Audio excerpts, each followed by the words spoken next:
Hi everyone, it's Evie here from Wonderland Adventure Company. Thanks so much for joining us. Today's video topic is going to be travel agents. Travel agents! On if I should use a travel agent, and if I decide that I need one, how do I know it's the right fit? So let's go ahead and get into it.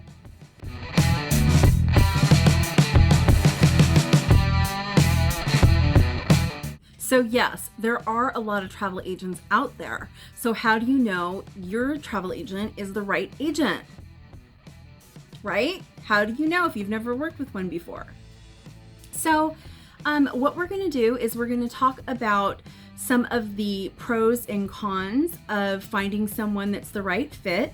And then I'm also going to give you some travel tips at the end of this video in regards to planning your own travel if you end up going in that direction.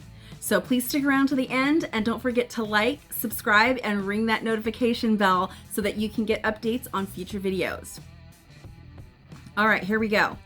So when you're choosing the agent that you think is going to be able to fulfill your needs, just keep this in mind. Always think service, because that's what a travel agent is. Is a travel agent going to know every single destination in the world? No, I don't think there is any one travel agent on this great earth that would know every single location. The thing about a good travel agent is that they take a wish list from you and they find out all of the things that you're interested in and want to do in your planning process. And then they take that information and then they do the research.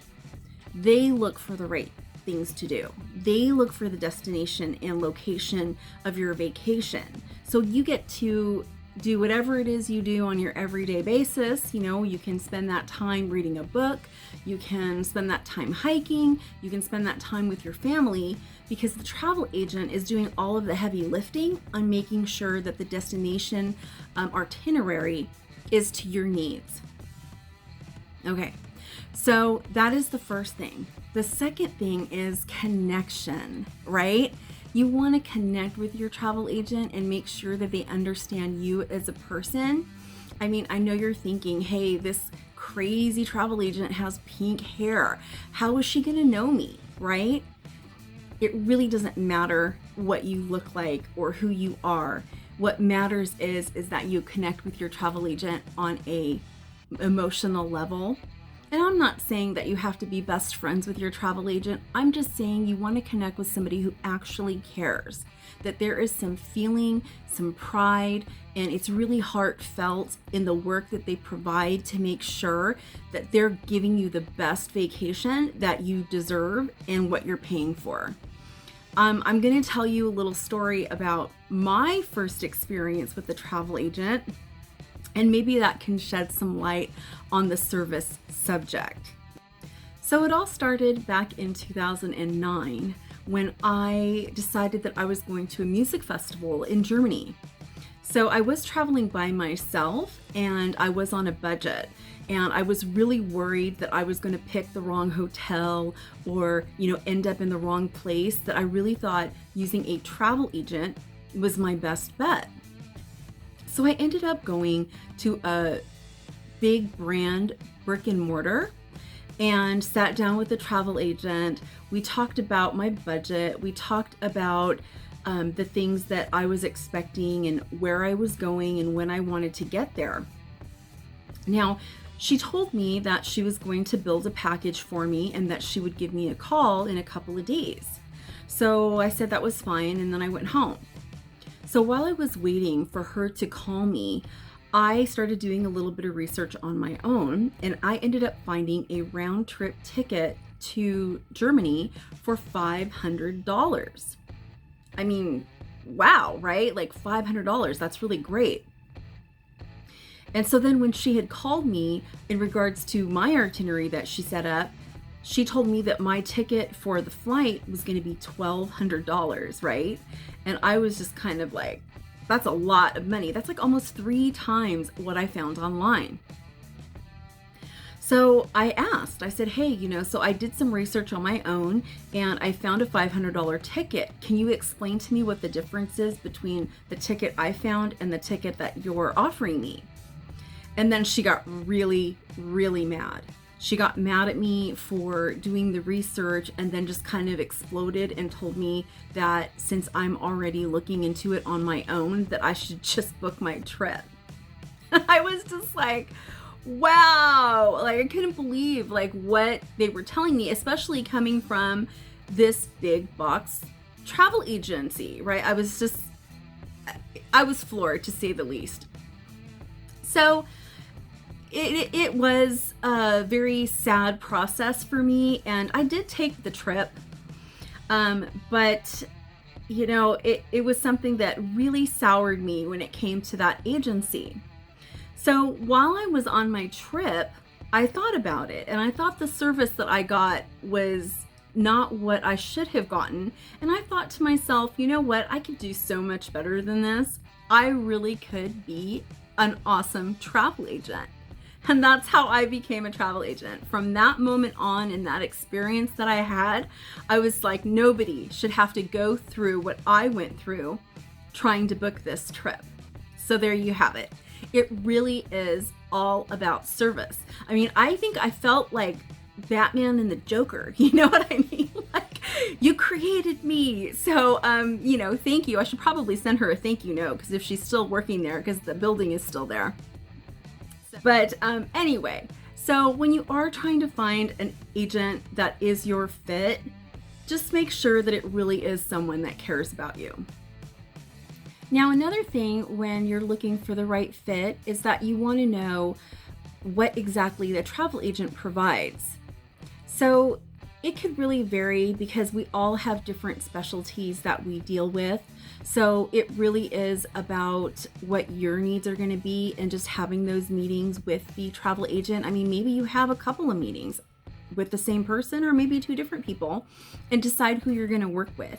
The thing about it though is that travel agents do have more access to value than you would have access online.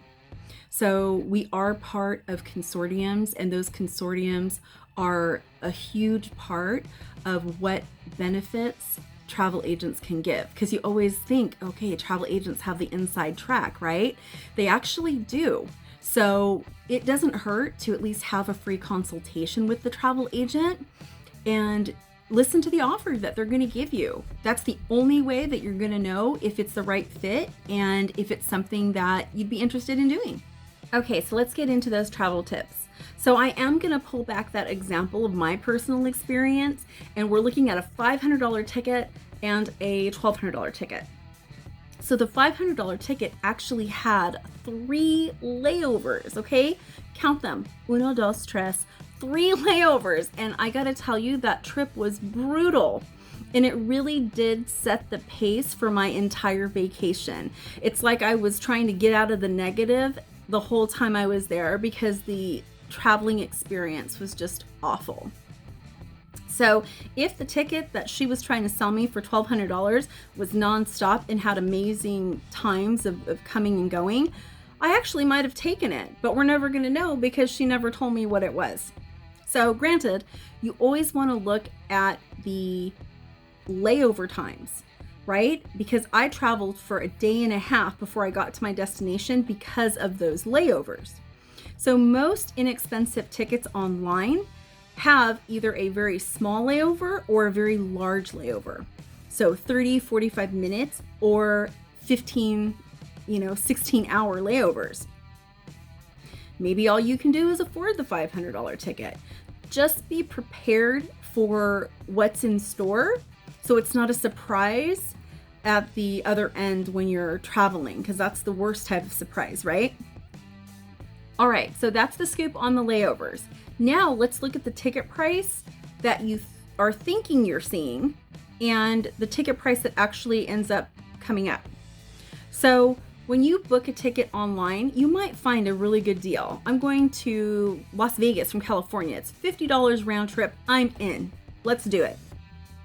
Well, guess what? I like to pick my seat, and that ticket doesn't come with a seat selection. So now I have to pay anywhere from $25 to $50, maybe even more depending on the carrier, and that's for each way. Okay, fine. I'll pick my seat. It's still a good deal for a ticket. Well, now I find out that my carry-on is going to be charged because with my discounted rate, it doesn't come with a carry-on. So I can't take luggage, checked bag, because that's going to cost $50 or $65. But now my carry-on can cost me like $35 to $50. So now that $50 ticket is now looking anywhere from $200 to $250. So just make sure that you're looking for the best value, not necessarily the lowest price ticket. All right, everybody, I think I have talked your ear off enough for today. If you have any questions, please feel free to comment down below. Also, all of our contact information is in the description of the video. And then of course, please don't forget to hit like, subscribe, and ring that notification bell to make sure you get alerts for the next videos that come out. So until then, safe travels.